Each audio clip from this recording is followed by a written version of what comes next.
Good afternoon, friends, and thank you very much for being here this afternoon, despite being a holiday. Well, for us, it was not a holiday because we were all doing Shramdan today, cleaning up and reading out our files. So we have a full working day, unlike some of you. But that said, I'd like to make one announcement, and that relates to the situation in Iraq. Following which I will answer any questions that you would like to know about those issues.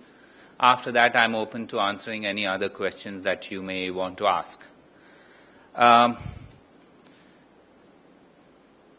As regards the situation in Iraq, we have now moved to what we term as the next phase in our assistance to Indian nationals.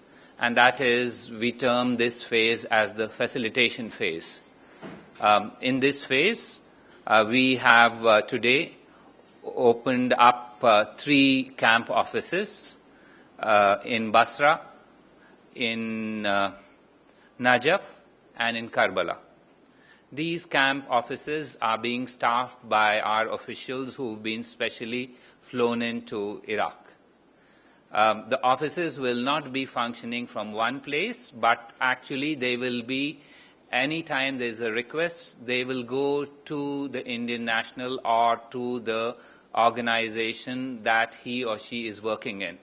The idea being that they would be mobile, they would be willing to go across and meet any Indians because we've heard different stories coming out in terms of anecdotal evidence. And we now stand ready to assist all our nationals in their places of work.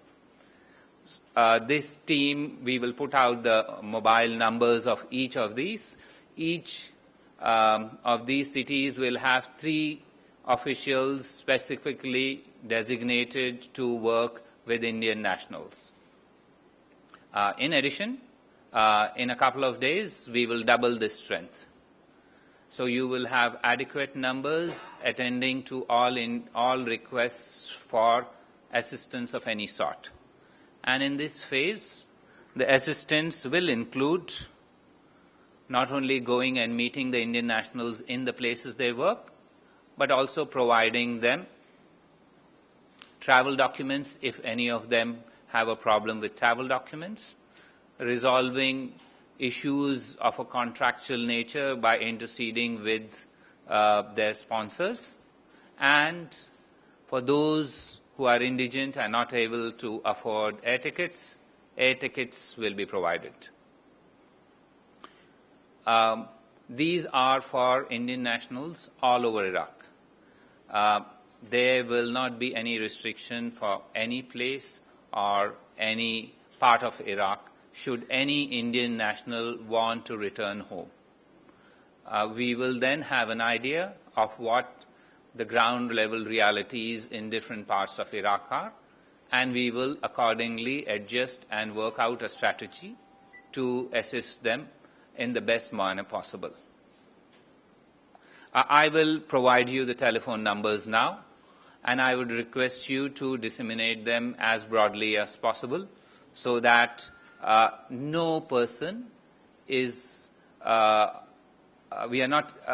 person has a grouse or is unable to be accessed due to want of information. The numbers starting in Najaf are 00964 771 11190. This is of Mr. Abu Mathan George. The next, let me repeat it. Mr. Abu Mathan George, 00964 771 1190. 11190. My apologies if I got it wrong. The next number is of Mr. Srinivas Rao, 00964 771 11181. This is also in Najaf. The third number in Najaf is Mr. Rakesh Singh, 00964 771 651179. All three officials are already in Najaf. When we last spoke to them, they were already working out with different companies where they had received requests. For your information, on our last count, we had received calls from 421 telephone calls, and we will address each one of them according to their requests. The numbers in Karbala are Mr. Anil Sapra, 00964 771 65 11180. Another number in Karbala, Mr. Jeevan Singh, 00964 771 65 11176. This is Mr. Jeevan Singh. In addition, already our team for Basra is on the way to Basra. Basra is approximately 500 kilometers from Baghdad. They left this morning. These two teams in Najaf and Karbala are already in place and they are working there. Our team in Basra should be reaching there in the next half an hour or so. I will in any case give you the numbers and the names of the persons because they are available on the mobile right away. Mr. Narsimha Murthy, his number is 00964 771 65 11182. And the last number I have also for Basra is Mr. Asif Shah Ahmed. His number is 00964 771 65 11178. Also, each of them, we will have control rooms in each of these cities where in case people are not able to contact by phone, they can also send in emails with the details, and our officials will go to the places of work or places of stay, talk to their sponsors, talk to their sponsors, work out what they would want, and then take the next step in this regard. The last name is Mr. Asif Shah Ahmed. His number is 00964 771 65 11178.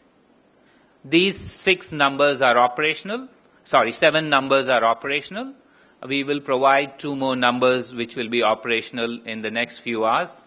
And then in the next 48 to 72 hours, we expect to double the numbers of officials who will be available in a roving capacity to assist any Indian national for each of these things. A, in case they have any problem with travel documentation, in case they have any problem with contractual obligations if they have to move out, and finally, in case they have any problem with buying with acquisition of air tickets.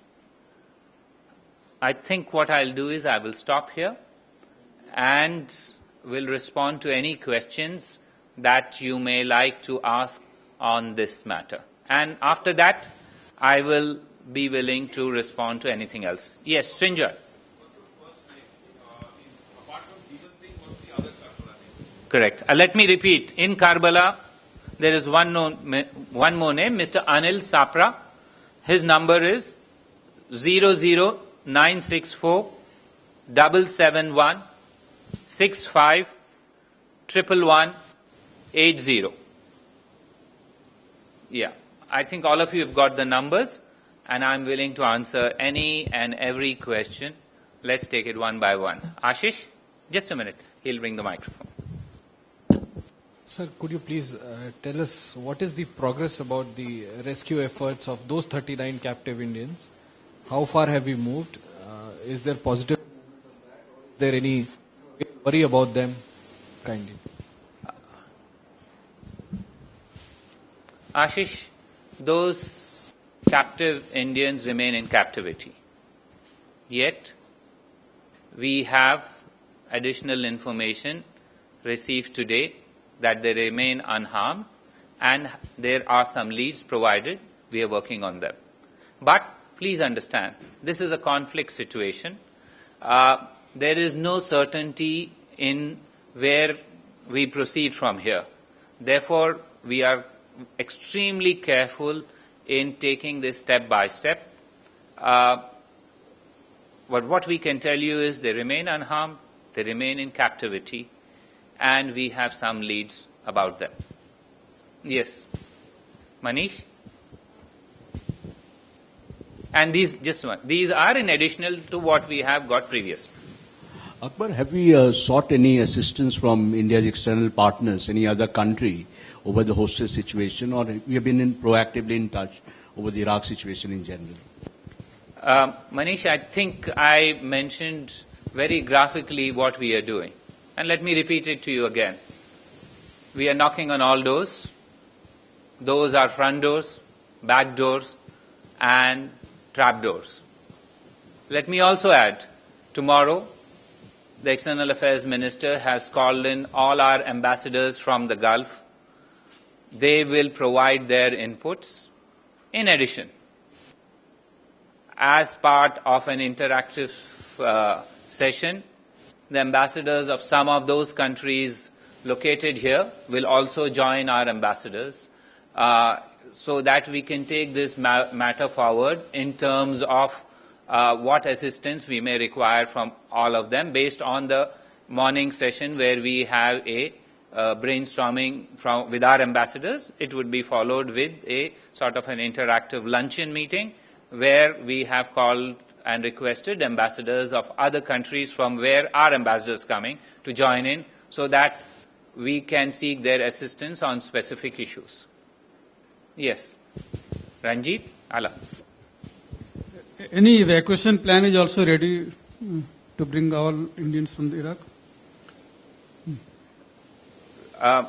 Let me tell you that this is a national endeavor, and therefore it is normal for all our national assets to be in readiness. As and when they are required, it is normal contingency planning on a regular basis that this is done. I am not a logistics specialist to tell you details of these because this is a specialized type of skill, which unfortunately I am not privy to. But that said, we do not see any possibility of any national asset not being available should it be required.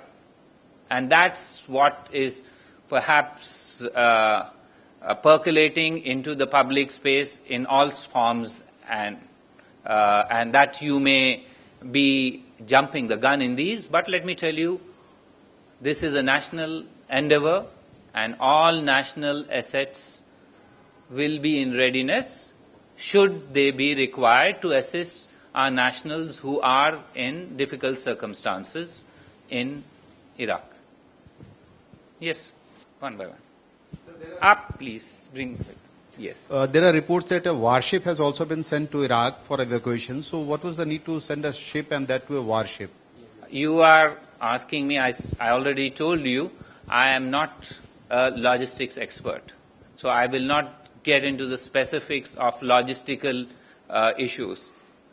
I explained that should any national asset be required, there is contingency planning being worked out to deploy them should it be required. At this stage, I told you what we are doing. We are doing on the ground what is required as a basic exercise. Everything else is some way down. At this stage, we are contacting our nationals, asking them if they require assistance, if they have concerns and fears, because please understand, the overwhelming majority of our nationals are in what is today a safe zone. But there are concerns, and therefore it is our duty as government officials to try and assuage those concerns. If those concerns are assuaged by a logistical step, well and good. If they are assuaged by a multiple logistical steps, those will also be taken. Yes. Nilova. Akbar, could you please outline which ambassadors are being called in and which countries, ambassadors from which countries exactly are coming in? All the Gulf states. Let me start by Kuwait, Bahrain, Qatar, UAE, Oman, Saudi Arabia.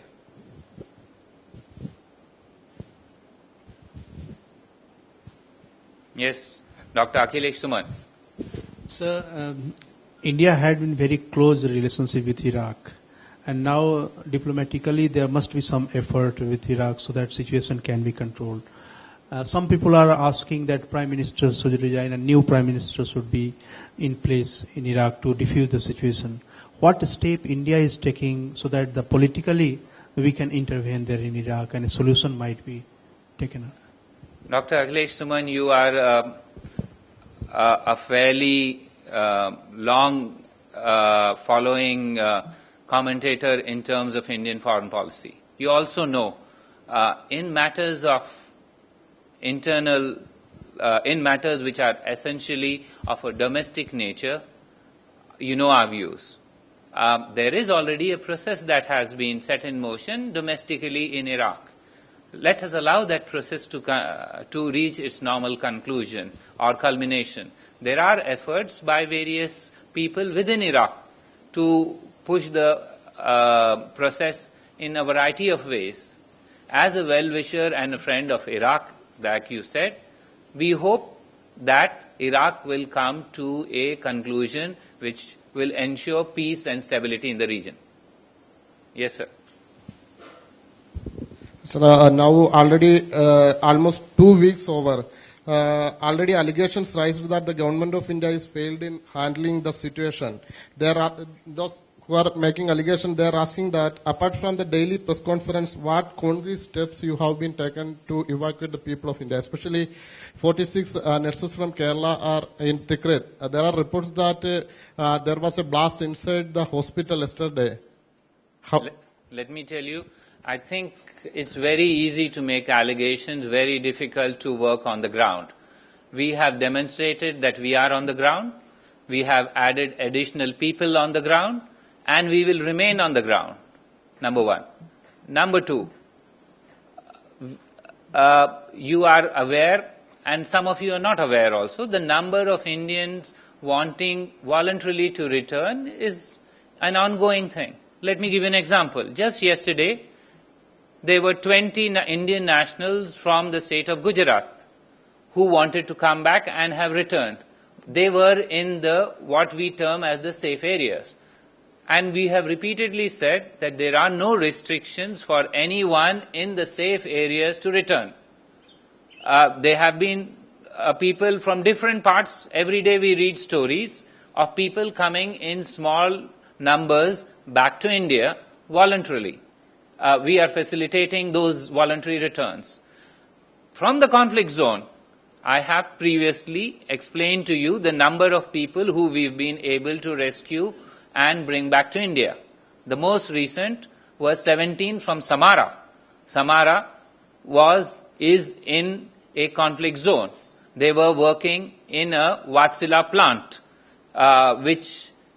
from where 17 Indian nationals were rescued, evacuated, and returned to India. We are not providing those graphic details to you. Doesn't mean to say that we are not at work. Let me put another thing for your consideration. Those in the conflict zone you referred to are 46 nurses. We are well aware of that. In fact, just half an hour ago, our ambassador did contact them. They are, you're right, worried because there has been a fresh bout of fighting in Tikrit. However, there have not been any explosions in their compound. We can confirm to you there were no explosions in their compound. They were in a university complex which is some distance away, and it's just those noises that they heard. In conflict zones, missions can only do what is possible because we don't control the terrain there. The terrain is difficult for us to move them out. However, in the case of Samara, we had used helicopters to airlift 17 Indians out of a difficult situation. Where it is possible, we are doing all our best. Let me assure you, despite your misgivings, we will continue to do our best and hope that we will succeed in what I mentioned to you is a national endeavor. So let's all be united in this. We have Indian nationals there from different states.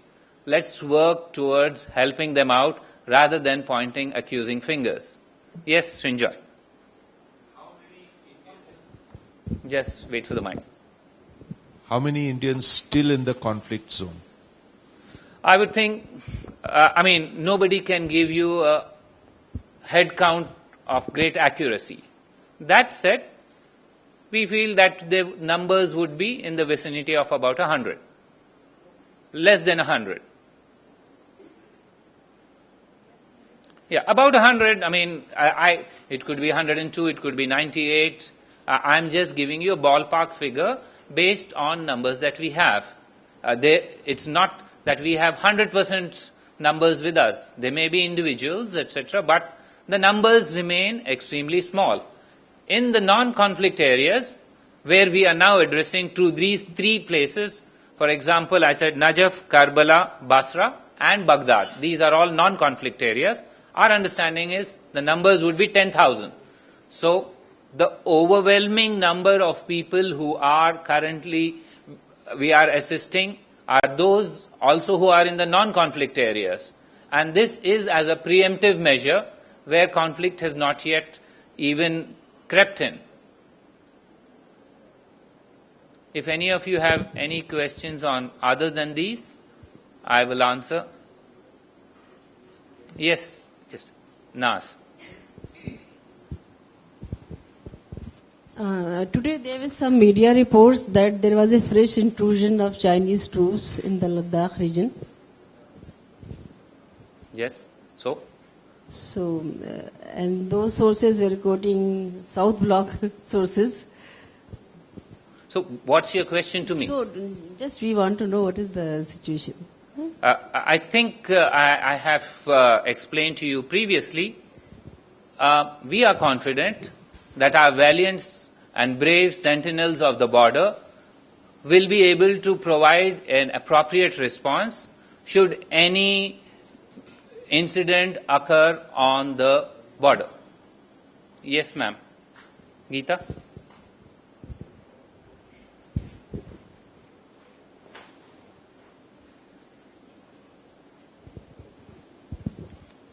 There's a news report which suggests that China in its latest map has included all the disputed territory as its own, including a lot in the South China Sea, but also Arunachal Pradesh. What's India's reaction, sir? Geeta, cartographic depiction does not change the reality on the ground. The fact that Arunachal Pradesh is an integral and inalienable part of India has been clearly conveyed to the Chinese authorities on several occasions, including at the very highest level. You finish your chance. Anyone else? Yes, Amrita. No. Chance is finished. Choose your question properly. Just to follow up on that, is it likely that that's going to come up during the visit of the Vice President and the delegation there in China? It is our normal practice that we raise all issues of concern during discussions. Yes. Yeah, there is a question. Already Geeta has asked this question that China published some part of Kashmir and some part of Arunachal Pradesh, and you also conveyed your displeasure to the Chinese authorities. I did not say that. I have said what I have said. It's available on the record. Please don't summarize me. It's available. What I said is available, but you ask your question. Sir, so is there any communication from China regarding this? On what? This map. No, map we kind haven't of had any communication on that. Well, if there are no further questions, thank you very much for being here this afternoon. Thank you.